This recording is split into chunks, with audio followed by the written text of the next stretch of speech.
My housemaster, Kenneth Charr, who hated me, felt there was about to be a revolution in the school, started by me, caused by my guitar, so I was banned from playing guitar most of the time at school.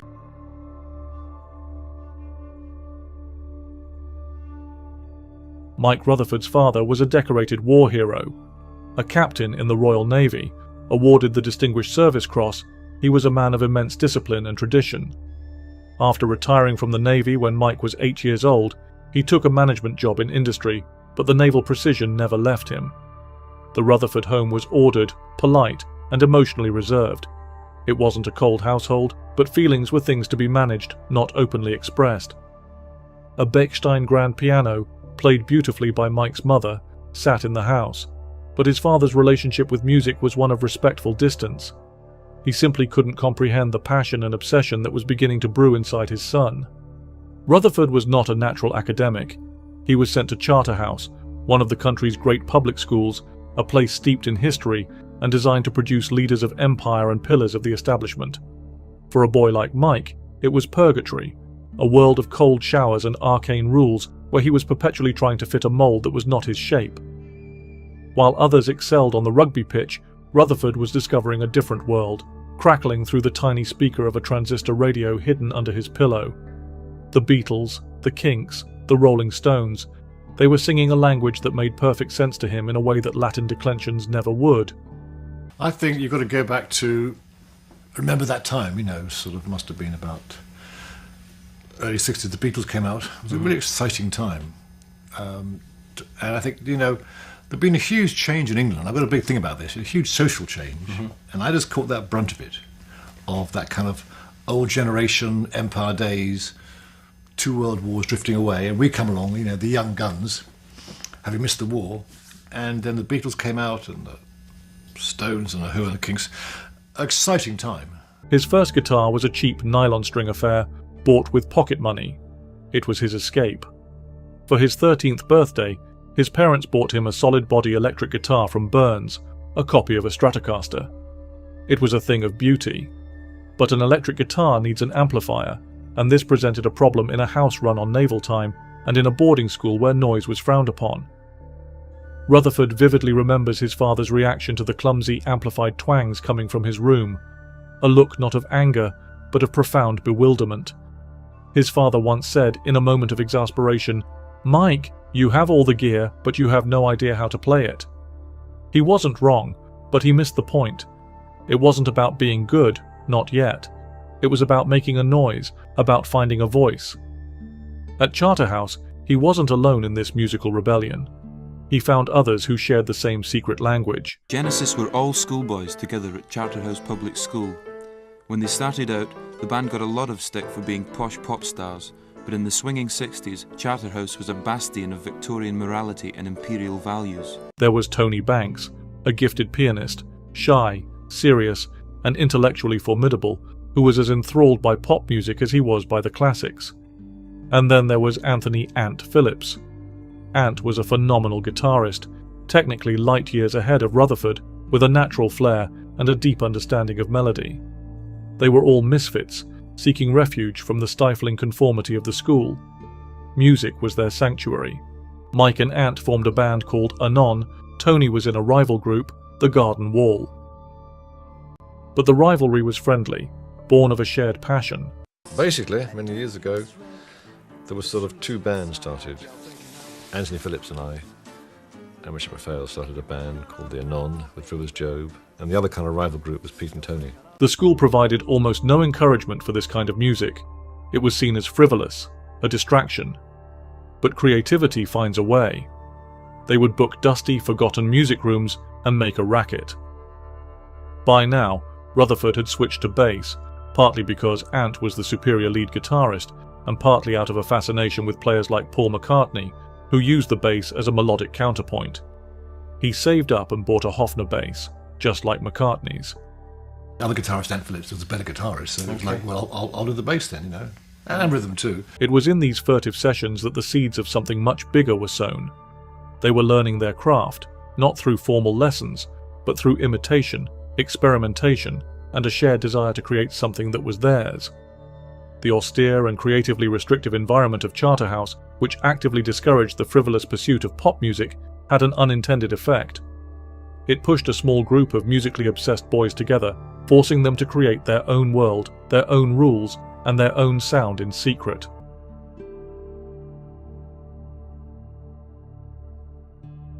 The effect of their shared isolation was that their little musical world became incredibly intense.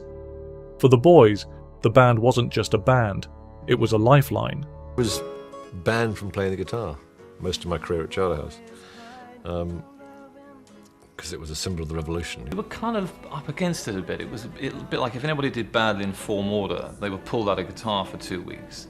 So the backs were against the wall. After leaving Charterhouse, the question of what next loomed large. The only thing that mattered was the music. They decided to merge their two groups, Anon and the Garden Wall, creating a new entity with Rutherford, Tony Banks, Ant Phillips, and Chris Stewart on drums. But they needed a singer. Another former Charterhouse boy, the flamboyant and theatrical Peter Gabriel, had been observing their rehearsals. Peter Gabriel would sneak off and hang out in London clubs, and inevitably school groups formed. He wasn't a technical musician, but he had a unique voice, an innate stage presence, and a powerful imagination. With his addition, the chemistry felt complete. They made a crude demo tape of short Bee Gees-esque pop numbers. We'd get together for different sessions, and I think, whenever you start playing music as a teenager, you still stand in front of the mirror and imagine a huge audience or whatever, all the fantasies are there. Clueless about the music industry, they took a shot in the dark and sent the tape to Jonathan King. King was a Charterhouse old boy himself and a bona fide pop star with a hit under his belt. After Baden-Powell, the most famous Charterhouse old boy was pop picker Jonathan King. His chart success annoyed the teachers, but inspired the boys. He was their only link to the world they so desperately wanted to join. Against all odds, King listened to the tape, and he liked what he heard. And none of us had the courage to do it. So we had this friend called John Alexander, who was kind of a bit more he had a bit more spirit perhaps than the rest of us, and he just rushed up to him and charged and put it in his hand and said, "Listen to this." He invited them to London, into a proper recording studio, and offered them a record deal. It was surreal. King became their mentor and producer, and it was he who christened them Genesis. Driving back home, I listened to it and I thought it was really good. There were some interesting songs and I loved the guy's voice, the lead vocalist's voice. So I called them up and said, "What's the name of the band?" And they said, "Well, we don't have one." The band hated the name, finding it pretentious and grandiose. But he was Jonathan King, and they were nobody. So Genesis it was. So he just suggested Genesis because it's nice and simple. He thought, "Oh, sounds all right." So we put it out under the name Genesis, and it kind of it stuck. King told them, "I see you as a writers' collective, like a sort of religious Bee Gees." Under King's guidance, they secured a deal with Decca Records and recorded their first album, From Genesis to Revelation. King's vision was for short, simple pop songs drenched in strings and horns. The band, young and impressionable, went along with it, thrilled just to be in a studio. The problem was, this wasn't really who they were becoming. Their tastes were already shifting towards the more complex sounds of bands like King Crimson and Procol Harum. But King wanted hits. The album I made, which is called From Genesis to Revelation, is still, I think, one of the great undiscovered albums of the 60s, because it's got some super songs on it that will be hits today. The recording process was a steep learning curve. Rutherford recalled the engineer telling him his bass was out of tune. He didn't even know how to tune it properly. The final album was a strange hybrid, their songs filtered through Jonathan King's pop sensibilities. When it was released, it was a commercial disaster. To make matters worse, record shops, confused by the name Genesis and the album's title, filed it in the religious section. Unfortunately, the album wound up selling just 650 copies. It didn't help that Genesis to Revelation was all too often filed in the religious section of record shops.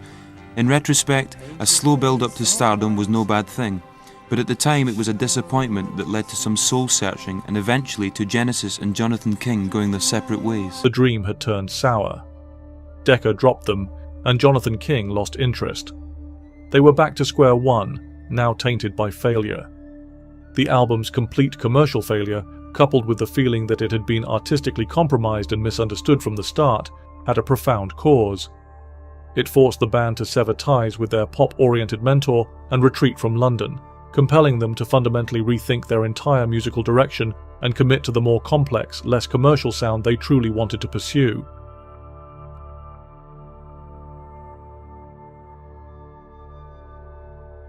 The effect of that failure was liberating. With nothing left to lose, they were free from the pressure of writing hit singles and could now follow their own weird and winding path. The band retreated to a tiny, freezing-cold cottage in the countryside, owned by the parents of their friend and future road manager, Richard MacPhail. They spent the autumn of 1969 playing their first gigs at youth clubs and colleges, and then retreated to get it together in the country, writing their bolder second album, Trespass, in a cottage in Dorking. It was here, at Christmas Cottage, that the real Genesis was forged. They lived and breathed music, 24 hours a day. Life in the cottage was intensely communal and incredibly disciplined. They would wake up, have breakfast, and write all day, breaking only for meals. With no television or distractions, it was just them and the music. In this creative crucible, their signature sound began to emerge. They would sit in a circle, blending folk melodies with rock energy and classical structures. The songs became longer, more episodic, telling complex stories. Tony Banks would conjure beautiful, intricate keyboard passages. Ant Phillips would weave delicate guitar lines around them. Rutherford was developing a new style, using a 12-string acoustic for rhythm and texture while simultaneously playing bass pedals with his feet. Peter Gabriel's lyrics were becoming more ambitious, filled with strange characters and surreal imagery. A new, more powerful drummer, John Mayhew, had joined, enabling them to explore more dynamic ideas. Drummer John Silver left and was replaced by John Mayhew, their first recruit from the ads at the back of Melody Maker. In his autobiography, The Living Years, Rutherford wrote, "It was a cramped, intense, wonderful time. We didn't just work together, we lived inside each other's pockets. That's a powerful bond, and the music we made was a direct result of it." The material written in that cottage became the backbone of their next album, Trespass. It was a huge leap forward, featuring long, aggressive theatrical songs like The Knife, the polar opposite of their debut.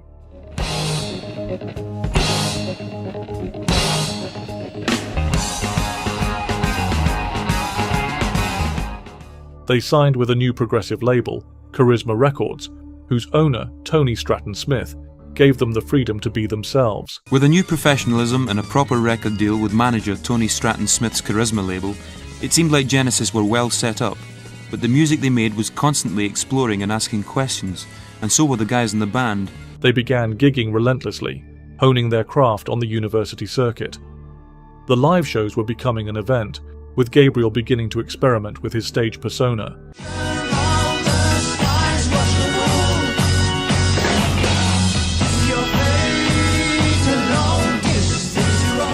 But the intensity of it all was taking a heavy toll on Ant Phillips. A sensitive soul and a perfectionist, he suffered from crippling stage fright. The pressure of performing his intricate guitar parts live, night after night, became unbearable. The rest of the band, young and fiercely focused on moving forward, were perhaps not as sympathetic as they should have been. After falling ill with glandular fever, the joy of creating music was completely eroded by the terror of performing it. The heavy touring schedule began to freak out Genesis founding member, guitarist Anthony Phillips. Now he'd had enough. After a gig in London, Ant told the others he was leaving. The news was a bombshell. He was a founder member, a key writer, an incredible musician.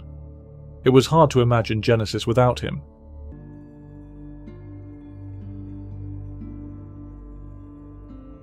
The effect of Ant Phillips's departure was catastrophic. It felt like the end. Not only had they lost their lead guitarist, but drummer John Mayhew also left around the same time, reducing the band to a trio of Rutherford, Banks and Gabriel. For a while they genuinely considered packing it all in, but a shared stubbornness kicked in.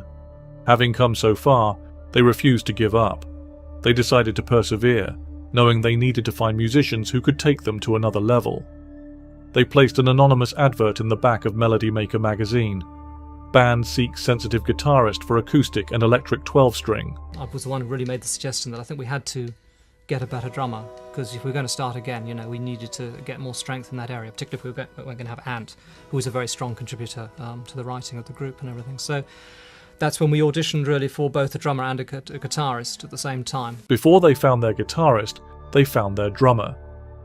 At auditions held at Peter Gabriel's parents' house, a cheerful, confident lad from London named Phil Collins sat behind the kit. The moment he started playing, the entire room seemed to lift. His energy was incredible. He wasn't just keeping time, he was driving the music, adding fills and accents they hadn't even thought of. After his turn, he politely went for a swim in the Gabriel family pool while the next drummer played. There was no comparison. So I took a swim in the pool, which was kind of, wow, people live like this. And listened to all the other drummers, well, 3 or 4 drummers ahead of me. Peter famously called him up and said, "You've got the job if you want it." Collins's arrival was a shot of adrenaline. He was a brilliant musician who brought a sense of humour and working-class pragmatism that was a perfect antidote to the band's serious middle-class angst. You can sometimes tell a good musician from the way they sit down at their instrument before they've played a note. And that was definitely the case with Phil. He had a confidence about him. Finding a guitarist proved harder. One of the respondents to the advert was Steve Hackett. Quiet and unassuming, his playing was extraordinary. He had a revolutionary technique, using tapping and sweep picking long before they became commonplace. His style was the perfect foil for Tony Banks's keyboards, capable of being both lyrical and ferociously avant-garde. I was thrilled to be working with with the guys and with newly acquired equipment. With Collins and Hackett on board, the classic Genesis lineup was born. The new five-piece began writing together for Nursery Crime and going on the road. The change was immediate and profound. They now had a rhythm section of immense power and subtlety, and a lead guitarist who could take them into uncharted territory. This new lineup recorded the album Nursery Crime, another quantum leap forward in musicianship. Songs like The Musical Box and The Return of the Giant Hogweed were the epitome of their progressive rock ambitions.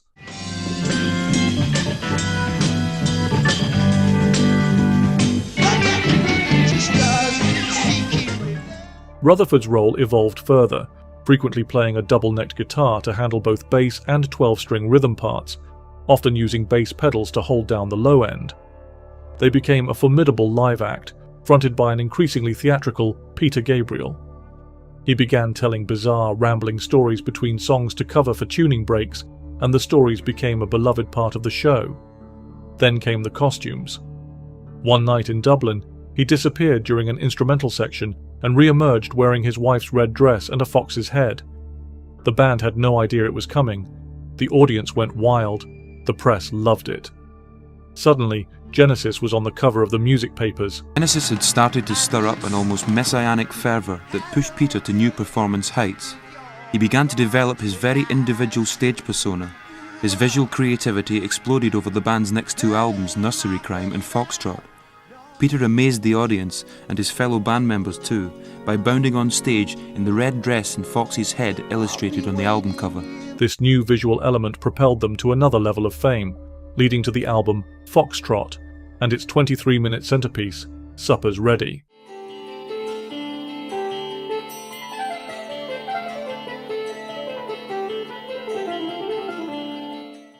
This multi-part musical suite became the core of their live show and cemented their reputation as leaders of the progressive rock movement.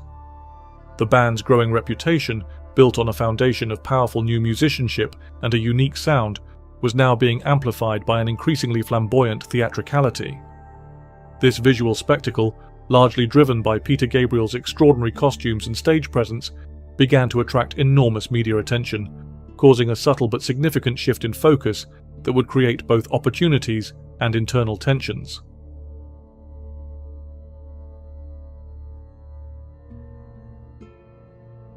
The effect of their burgeoning fame was a double-edged sword.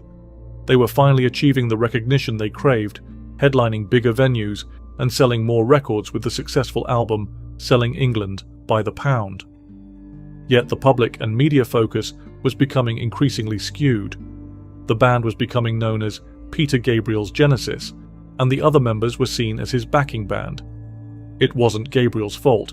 He was simply a compelling and creative frontman, but it created an undeniable imbalance. For their next project, they felt a need to reassert the band's collective identity with a double album based on a single concept. This led to The Lamb Lies Down on Broadway. Gabriel, inspired by a strange dream, conceived the story of Rael, a Puerto Rican street kid in New York City. You gotta get in to get out. Press had grown wary of concept albums. The Lamb caught the backlash even from within the band itself. The creation of The Lamb was a fraught and difficult process. For the first time, the writing duties were split.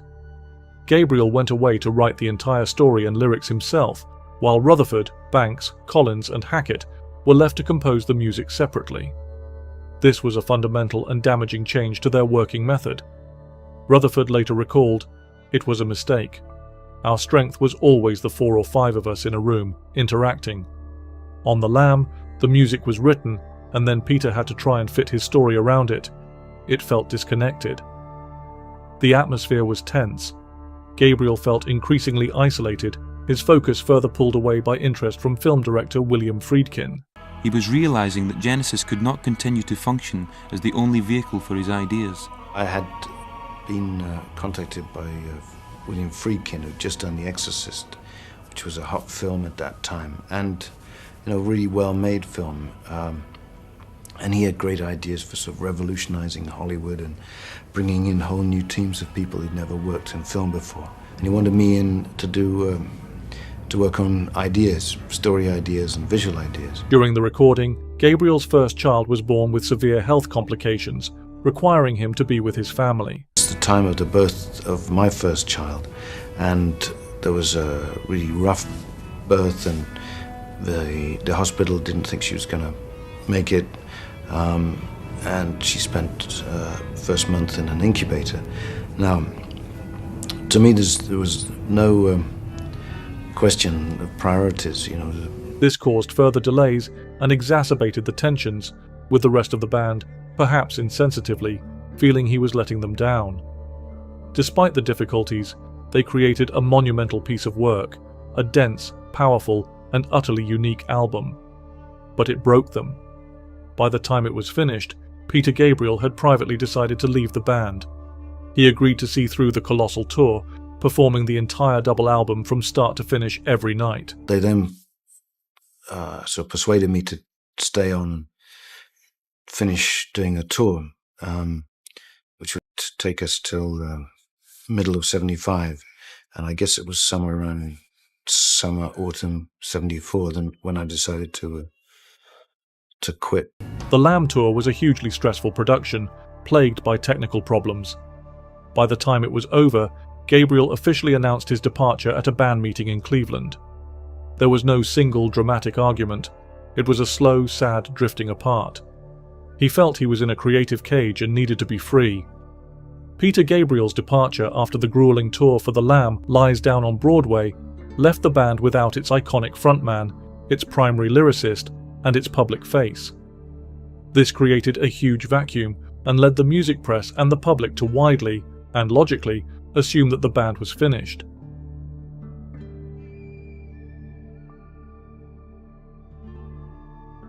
Funny thing about change, when Ant left and then when Peter left, you never look for change, but when it happens, it forces us to change.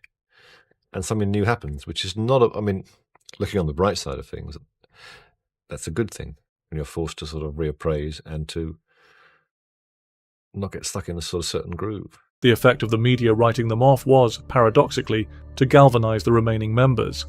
They were angry. They had spent years building the band and refused to let it die. Determined to prove the narrative wrong, that Gabriel was Genesis and they were just his sidemen, Rutherford, Banks, Collins and Hackett decided to carry on. They knew it was a massive gamble, with the most obvious problem being how to replace a singer as iconic as Peter Gabriel. Their first step was to write new material. They needed to prove to themselves, more than anyone, that the creative well hadn't run dry. The music poured out of them, feeling fresh, melodic, and powerful. Next time we definitely thought, would it work? So we did what we always do. is we said, let's go in and try a bit of writing. See what happens. With Rutherford and Banks as the main writers, the songs that would become A Trick of the Tail took shape.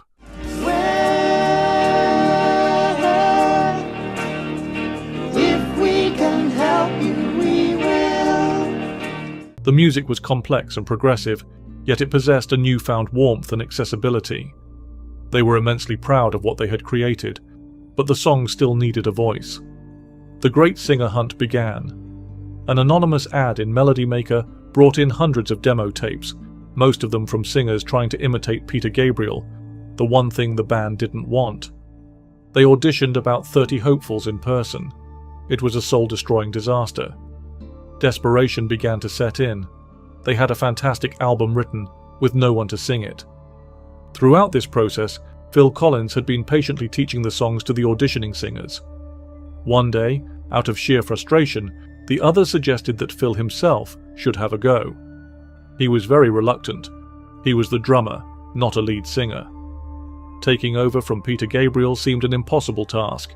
He said, "I was happy behind the drums." Being the frontman seemed like a lot of hard work. But they persuaded him to try one of the new songs, a ballad called Squonk. He went into the studio, sang it once, and the others were stunned. The voice was perfect, powerful, emotional, and clear. The solution had been right there behind the drum kit the whole time.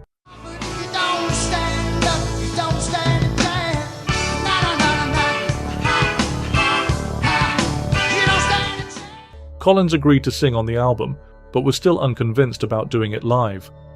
But once Trick of the Tail was released, the decision was made for them.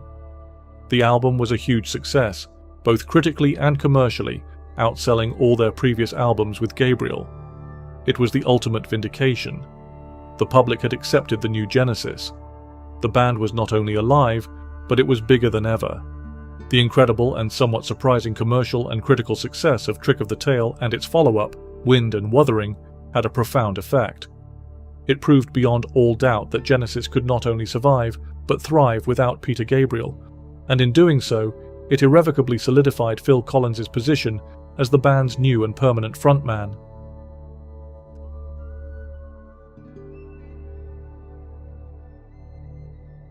The effect of their renewed success was a period of intense activity. For live shows, they hired the brilliant Bill Bruford to play drums, allowing Collins to step out to the front of the stage. They became a formidable live act, captured on the album Seconds Out. But behind the scenes, another fault line was appearing.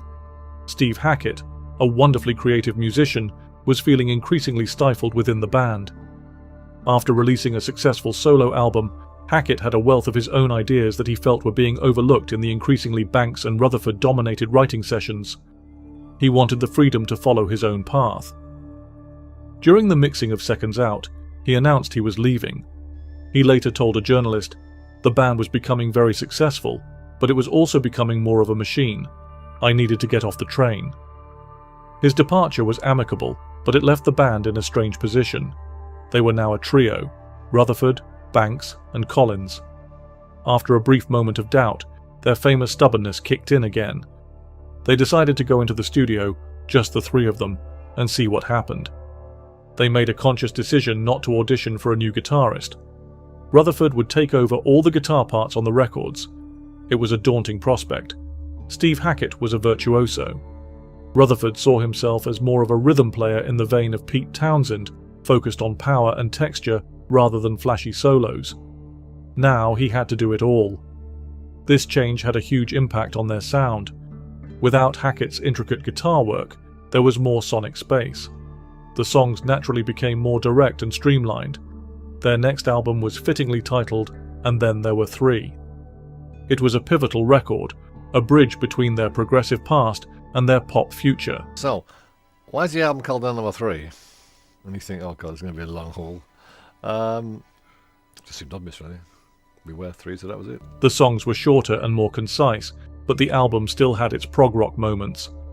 Crucially, it also had something they'd never had before, a genuine international hit single. The song was Follow You, Follow Me, with music written by Rutherford. Along with you, I will follow you. Follow It was a simple, beautiful love song that wasn't intended as a single. But their American record label, Atlantic, was convinced it could be a hit. They were right. The song charted high across the world. Suddenly, Genesis were on top of the pops, and their music was being played in supermarkets. They had a whole new audience, many of whom had never even heard of Supper's Ready. It's Genesis! The unexpected and massive global success of Follow You, Follow Me had a transformative cause. It fundamentally altered the band's commercial standing and demographic, breaking them out of the progressive rock niche and setting them on an entirely new trajectory towards mainstream superstardom and the pop charts of the 1980s.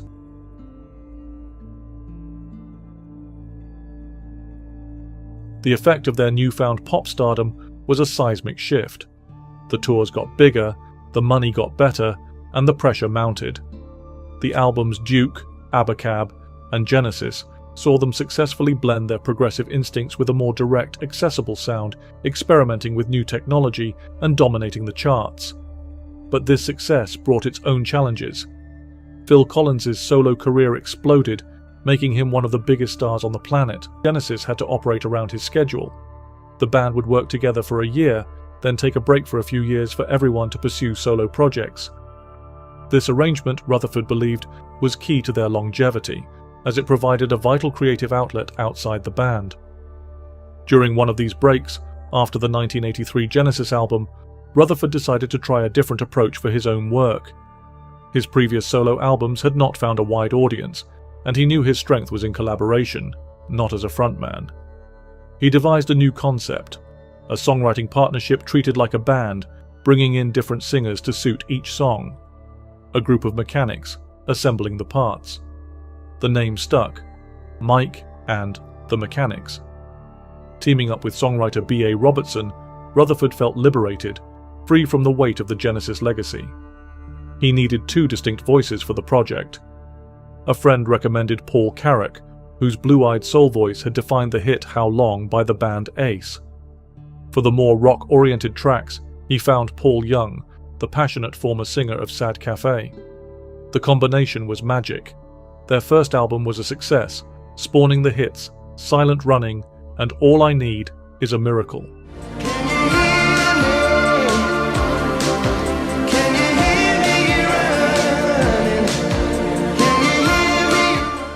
For the second Mechanics album, Rutherford was processing the recent death of his father. Their relationship had been loving but emotionally distant, and he was filled with regret for all the things left unsaid. He channeled these feelings into a song he was writing with B.A. Robertson. The deeply personal lyrics came pouring out. I wasn't there that morning. When my father passed away, I didn't get to tell him all the things I had to say. The song was titled The Living Years. Paul Carrack, who had lost his own father at a young age, connected profoundly with the lyric and delivered a breathtaking vocal performance.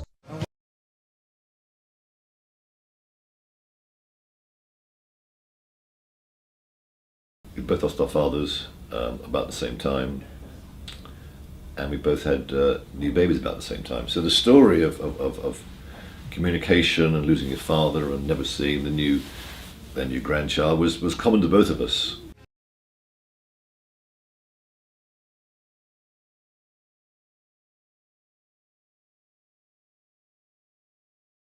And for both of us, quite emotional to do. You know, a couple of times, I had to leave the room a couple of times, really, because those beautiful words sort of just seem to encapsulate really what those emotions are about.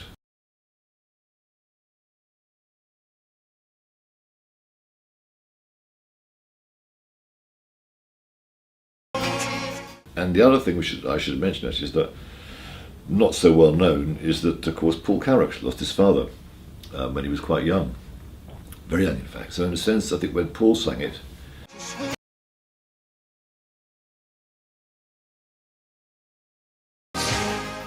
and he sang it so beautifully, I think his emotions about his father and himself kind of came out in the regular performance, which kind of made the song even better for it.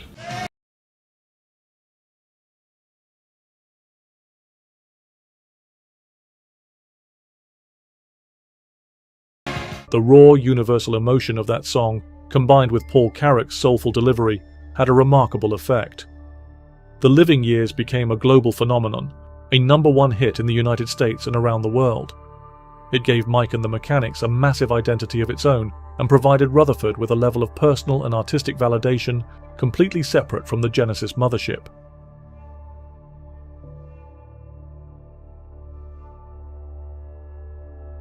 Some bands are based on being mates, and that's what they're all about. Genesis has always been based on a musical situation that works. That's where it starts, and I think once that works, you find a way to get on as people. The effect of their individual successes in the mid-1980s was that when Genesis reconvened in 1985, they were more confident and relaxed than ever. They had nothing left to prove. They came together not because they had to, but because they wanted to. Booking out their studio, The Farm, they simply started jamming. The process was incredibly collaborative and fun. A simple guitar riff from Rutherford, with Collins ad-libbing the phrase "invisible touch" over the top, became an instant pop classic that practically wrote itself.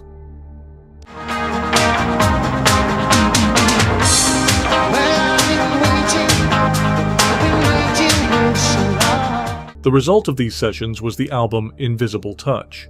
It was the slickest, most commercial, and most successful album of their career. Perfectly attuned to the sound of the mid-1980s, it spawned 5 top 5 singles in the US, a feat only matched at the time by Michael and Janet Jackson. The album sold millions of copies, transforming Genesis from a cult prog band into one of the biggest stadium-filling acts in the world. The Invisible Touch tour was on an unimaginable scale, including 4 sold-out nights at London's Wembley Stadium. It was the absolute pinnacle of their commercial success.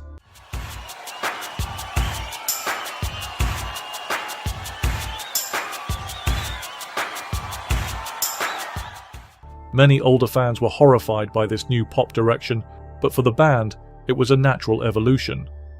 As Collins once said, "We didn't just suddenly start writing pop songs, the audience just got bigger, and the radio started playing them." They never fully abandoned their roots. The album still contained long, complex instrumental sections. They followed it 5 years later with the album We Can't Dance, another colossal seller with another even bigger tour. They were a well-oiled machine, a global brand. But the sheer scale of it all was becoming exhausting. After the colossal We Can't Dance album and tour, the feeling of having achieved everything they could possibly achieve as a band, combined with the physical and emotional exhaustion of operating at that level of global fame for so long, directly led Phil Collins to make the decision to leave, once again plunging the future of Genesis into profound doubt.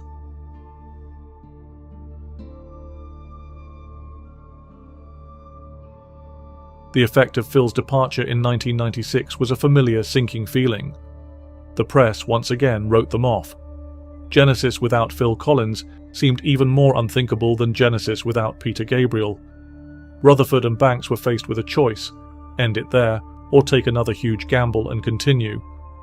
They both felt there was still life in the band and decided to carry on. This time, the search for a singer was different. They wanted a new voice, a new energy. A demo from a Scottish singer named Ray Wilson stood out. Wilson, frontman of the grunge pop band Stiltskin, had a powerful, raw, emotional rock voice. After a successful audition, he was their man.